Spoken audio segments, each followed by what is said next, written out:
All right, it's time for the SummerSlam 2024 predictions. So let's get right into it. So, first up is Bayley versus Nia Jax for the SmackDown Women's Championship. Nia Jax got this shot since she won the Queen of the Ring back in June. Uh, I ain't gonna lie, I don't see Nia Jax winning. I see Bayley winning, but at the same time, I also see Tiffany Stratton doing a cash in and winning the women's title. So yeah, my overall winner is Bayley, with a Tiffany Stratton cash in at the end. Next up, Liv Morgan versus Rhea Ripley for the Raw Women's title. Uh, I know a lot of people. I got some people who are actually pulling for Liv Morgan. Uh, Listen, I'm gonna go. I want to go with Rhea, and I'm going with Rhea just killing Liv, like completely and totally just demolishing her.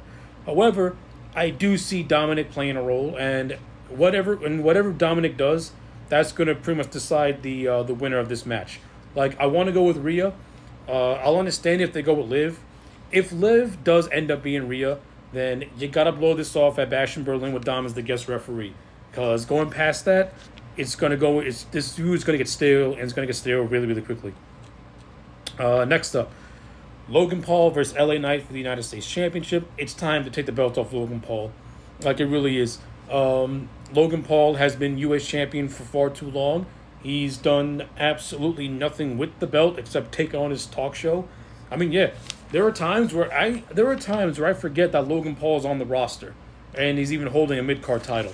Having a mid card title be used like it's the world, having a part timer like Logan Paul hold a mid card title is probably the worst idea.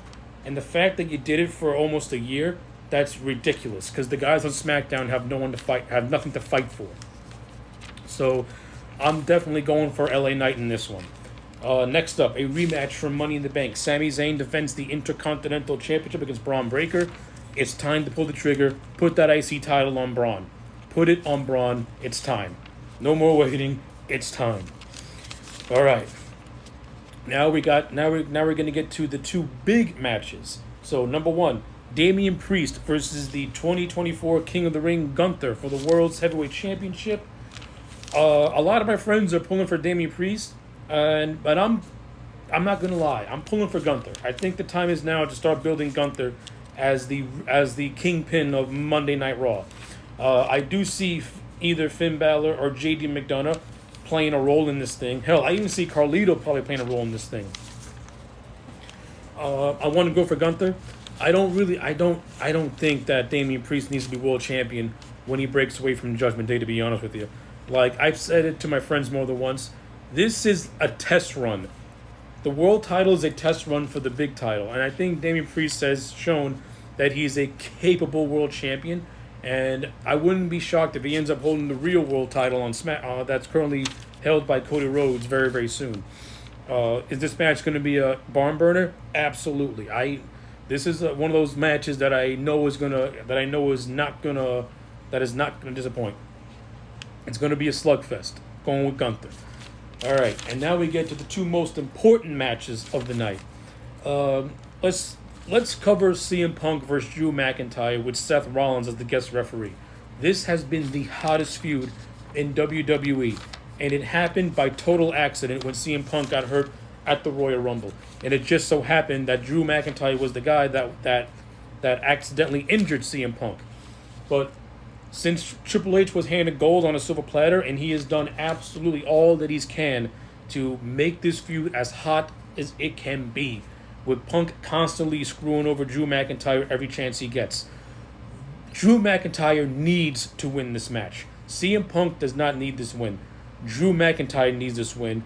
He needs to get revenge on Punk for fucking him over for the remainder of the year. And I do see Seth Rollins playing a role in who wins this thing. I think they're going to go the route of SummerSlam '97 with Taker, Shawn, and Brett, in which in which Seth Rollins is going to accidentally screw over CM Punk, in which how Drew gets the win. I also see this building to maybe a triple threat match in Berlin, but as we all know, it's going to culminate with Punk and Drew inside Hell in a Cell at Bad Blood. So yeah, Punk and Drew is definitely my most anticipated match. It's got the hottest story in WWE right now.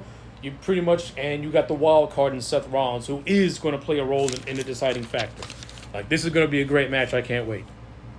And finally, Cody Rhodes versus Solo Sikoa for the WWE Championship. I am not going to lie. I don't like Solo Sikoa as the leader of the Bloodline. I just don't buy it.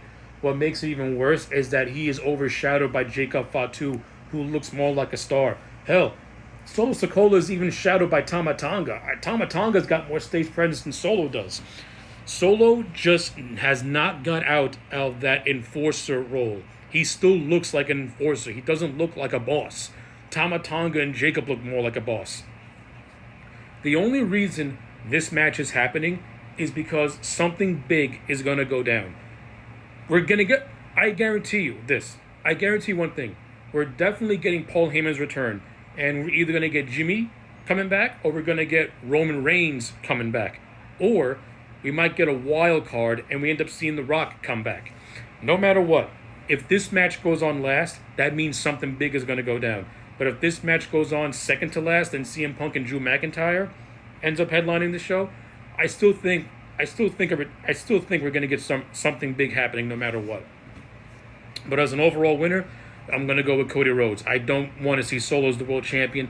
I think if you put that belt on Solo Sikoa, it's going to fail. He's going to flop really, really hard. The story does not need Solo as a world champion. The story needs Roman Reigns and Solo having their civil war.